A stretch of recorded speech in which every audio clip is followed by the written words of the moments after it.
Good morning, my dear students. Welcome you all to today's program, Children, the Future of Tomorrow. The wealth of a nation is not only depends on its economical and natural resources, but also it lies in the kind and quality of the wealth of its children and also youth. Those children are the creators and shapers of our nation. The children of today will be the adults of tomorrow. Hence, today's students will be tomorrow's doctors, teachers, engineers, leaders, lawyers, and so on. So, their quality and personality will determine the kind of destiny that becomes the nation. Hence, it becomes mandatory for every nation and every society to nurture a healthy, strong, and an intellectual youth. It's the responsibility of the adults to direct the youth in desired direction. As we know, the youth of a nation is its powerhouse. They have boundless stores of energy, enthusiasm, zeal, capability, and have the power to mold the destiny of the nation. The youth has to be trained to use their talents and abilities in constructive ways and help in nation building and strengthening. Without harnessing this vast store of energy, a nation and a society cannot think of developing economically, socially, politically, and intellectually. So, the best way to engage our youth into playing such a constructive role just to educate them with proper training in the desired direction.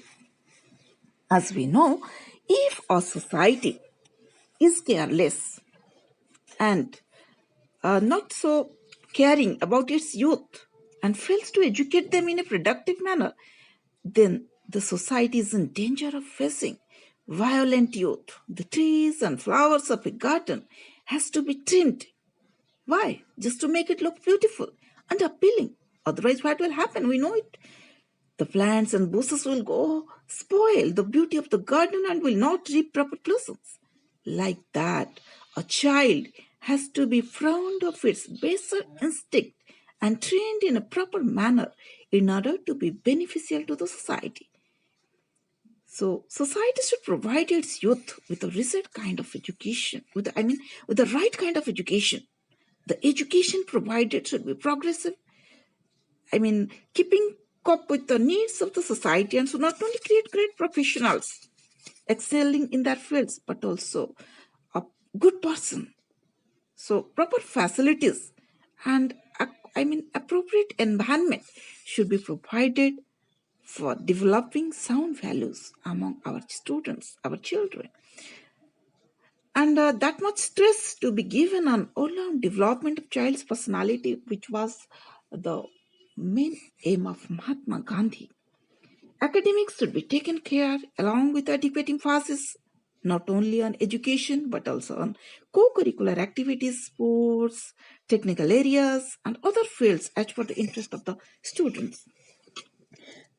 As we know, government is providing many facilities regarding education, creative areas, healthcare, sports, but the ever-increasing population nullifies the efforts of the government as poverty, illiteracy, superstitions, belief also hindering the spread of education. Those who are educated fail to acquire proper employment, and as a result, crime rate is increasing. So, some of the social evils like child labor, child marriage, beggary, drug addiction, child abuse, all these are hampering the proper development of students. Hence, the government should take strict measures to ensure that children are enrolled in primary and secondary schools. They should try to reduce the dropout percentage as child labor should be strictly prohibited because this is the main problem which we are visualizing. We often hear of children from poverty-stricken or extremely, we can say, poor background achieving outstanding performances in senior secondary examination, which has proved that once again The youth is capable of many accomplishments. All they need is channelization of their abilities, proper training, right guidance, and a desired environment. Hence, the nation can lead its students, the children, to greater heights and newer worlds. Thank you all. Wish you all the best. God bless you.